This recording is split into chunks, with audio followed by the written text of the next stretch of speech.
पालघरमधील कंपनीला भीषण आग लागलेली आहे। पालघर बिडको इथे ओस्वाल इंडस्ट्रीमध्ये ही आग लागलेली आहे। आग विझवण्याचे प्रयत्न सध्या सुरू आहेत। आगीमध्ये कंपनीचं मोठं नुकसान झालेलं आहे। सुदैवानं जीवितहानी झालेली नाही। आग नेमकी कशामुळे लागली याचं कारण मात्र अद्याप कळू शकलेलं नाही। सॉक्स बनवणारी ही कंपनी आहे। ही दृश्य आपण पाहतोय, अतिशय भयानक अशी ही दृश्य आहेत। सॉक्स बनवणाऱ्या कंपनीमध्ये ही आग लागलेली आहे। या आगीचे कारण मात्र अद्याप कळू शकले नाही। मात्र सॉक्स बनवणाऱ्या या कंपनीमध्ये ही भीषण आग लागलेली आहे आणि त्यामुळे कंपनीचं मोठ्या प्रमाणात नुकसान झालेलं आहे।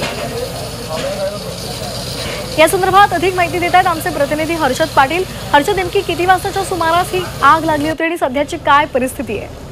साधारण 6 वाजताच्या सुमारास ही आग लागली। त्याच्यानंतर अग्निशमन दलाच्या गाडी घटनास्थळी दाखल झाल्यानंतर आता आगीवर नियंत्रण मिळवण्यात अग्निशमन दलाला यश आलेलं आहे। या आगीमध्ये या सॉक्स बनवण्याच्या कारखान्याचं मोठं नुकसान झालंय, मात्र सुदैवानं कुठलीही जीवितहानी झालेली नाही।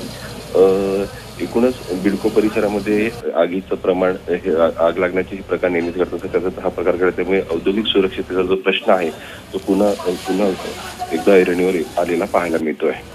अगदी धन्यवाद दिलेल्या माहितीसाठी।